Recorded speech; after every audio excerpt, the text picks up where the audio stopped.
Welcome to the MedEvidence podcast, hosted by Dr. Michael Koren and Michelle McCormick. MedEvidence, where we help you navigate the real truth behind medical research with both a clinical and research perspective. In this podcast, we'll have discussions with physicians that have extensive experience in patient care and research. How do you know that something works? In medicine, we conduct clinical trials to see if things work. Now, let's get the truth behind the data. This is MedEvidence, Truth Behind the Data, with Dr. Michael Koren. He is a practicing cardiologist and Chief Executive Officer at ENCORE Research Group, which conducts trials across Florida, clinical trials across Florida. He has been the principal investigator of over 2,000 trials and has been published in the most prestigious medical journals. Dr. Koren received his medical degree, cum laude, at Harvard Medical School. For more information on local trials, visit encoredocs.com. That's ENCOREDOCS.com or call 904-730-0166. Well, Dr. Koren, in the first segment, we talked about lady tasting tea, this experiment and why it's so important to what you're doing now with clinical trials. But you mentioned some statistical concepts. Right. Let's dive into those a little bit. Just to remind people who missed the first segment, the lady tasting tea experiment was a member of the British royalty who claimed that she can tell if milk was put in first or tea was put in first when she had her mid-afternoon tea. The Brits love their tea, as you know. And her claim to fame is that she can tell which one was put in first, whether or not she saw that happen. And she said it over and over again. A lot of people believed her. Some people were skeptical. And a very famous statistician named R.A. Fisher said, I can test this to see if she's telling the truth. And this is the basis, actually, of modern clinical trials, believe it or not. Well, and I look forward to finding out the response to that. So there are three very, very important elements of hypothesis testing in modern clinical trials. They have to be prospective, blinded, and randomized. So let's talk about what each one is. Okay. Prospective means you're putting the thing together before you have any information. So prospective means ahead of time. So in order for you to do a good research study and to run a clinical trial or to do a good hypothesis test, you need to set up all the rules for the test beforehand. It would be cheating if you said, okay, well, we're going to make a bunch of observations and then we'll kind of look at it later on. Right. And so a hard science and good hypothesis testing requires that you lay it all out. This is what we're going to do. This is how we're going to do it. And this is the number of observations that will be required to determine whether or not we can establish the truth. Yeah. Sounds like a very fancy science fair project. Well, exactly. Well, remind me to tell you about one of my kids' science fair projects. Okay, I will. Okay. So an event. So prospective is very, very important. Set up the experiment, planned experiment. We had other sessions where we talked about the very famous smallpox experiment back in 1721 at the Newgate Prison in the UK. And that was considered the world's first clinical trial because it was a planned experiment of vaccination. It was one of the first experiments that said that vaccination actually works in a clinical trial rather than just based on general observations. Okay. Which is inductive reasoning versus a clinical trial, which is deductive reasoning. Okay. We can talk more about that in a second. Okay, prospective, ahead of time, set up it has to be planned. Yes. Okay. Second, it has to be blinded. Okay. Why does it have to be blinded? People cheat. Well, this reminds me of like the Pepsi versus Coke back in the day, where it was the blind taste, either they had blindfolds on or they had like the barrier in front of them. Right. So if you saw it was Pepsi or Coke and you said, which tastes better? Well, it's whatever you believe. Right. But if you don't know what it is, then it's more credible. It's blinded. So blinding is very, very important because we may think we're objective, but we all have biases, and biases are, just absolutely impossible to overcome. So you have to do something very specific to overcome biases, and the most effective way is blinding. In science, in clinical trials, we call it double blinding. So in double blinding, we have the situation where both the people who are volunteering for the experiment and the experimenters both are unaware of which assignment they have. Okay. So that way there's no biases from either side, and there's no biases between the interaction. So, for example, if you're tasting Coke and Pepsi and you don't know what it is, you had the blindfold on, but I know what it is, then I could do things that would bias you. I was going to say, you could direct me. Are you sure you don't like this one better? Like if you're a Coke salesperson, you could say, well, do you like that first one, that incredibly effervescent first one, or do you like that kind of flat? The second one. Right. So unless both sides are blinded, there's inadvertent ways that you can influence people. Yeah, is that where a placebo would come in? Is in that phase? Placebo is another concept of it. We'll get to that in a second. Okay. Because a placebo is one form of control. Gotcha. And that's not one of the three things. You're right. You're going to the fourth concept. Okay. I've jumped ahead. Right. Okay. So, for example, in the lady tasting tea, what we're trying to figure out was the tea first or the milk first. So there's not a placebo in that. You're just trying to test whether or not somebody's telling the truth. So you don't need a placebo in hypothesis testing, but we often have that. So we'll get to that in a second. All right. Okay, and then the third thing is randomized. Yes. Okay, so randomized means that when you're doing your observations, when you're going through your experiment, there has to be a random order of things. Okay, so for example, in the lady tasting tea, if you didn't randomly mix up milk first or tea first, you can figure out a pattern.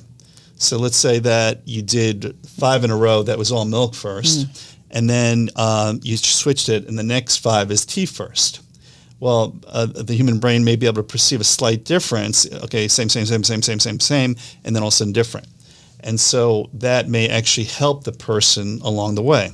So randomization makes it much more difficult for you to find a pattern, number one, and it also sorts out differences that may occur by chance. So, for example, let's say that you're testing a blood pressure drug, and you know that the blood pressure drug should work better in people who are overweight. So if it wasn't a random assignment of patients, you could put all the overweight people in one arm and all the people that are close to normal weight in another arm, and that may influence the results.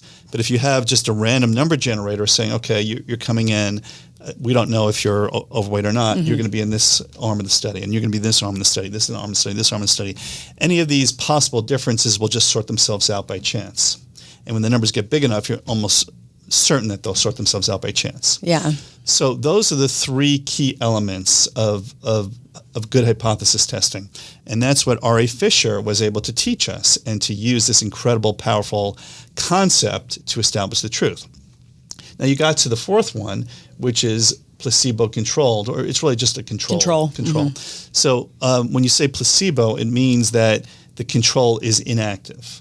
And obviously when we do medical drug testing or medical product evaluations, we often use a placebo. So, for example, a new drug is coming on the market, and we want to see whether or not it's effective.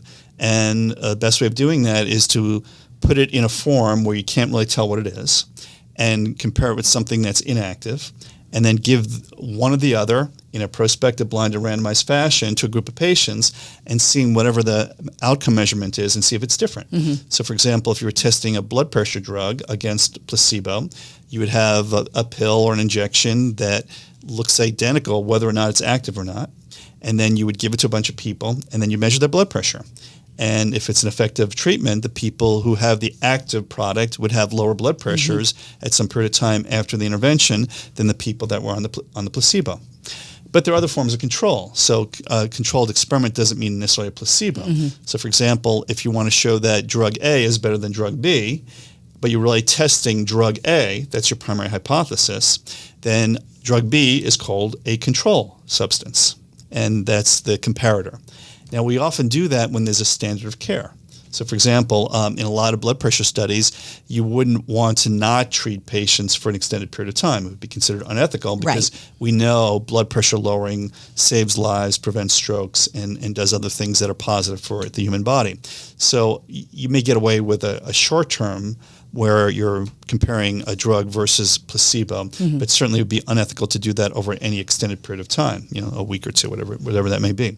So in that case, you need to use some sort of control agent so that at least everybody is getting something.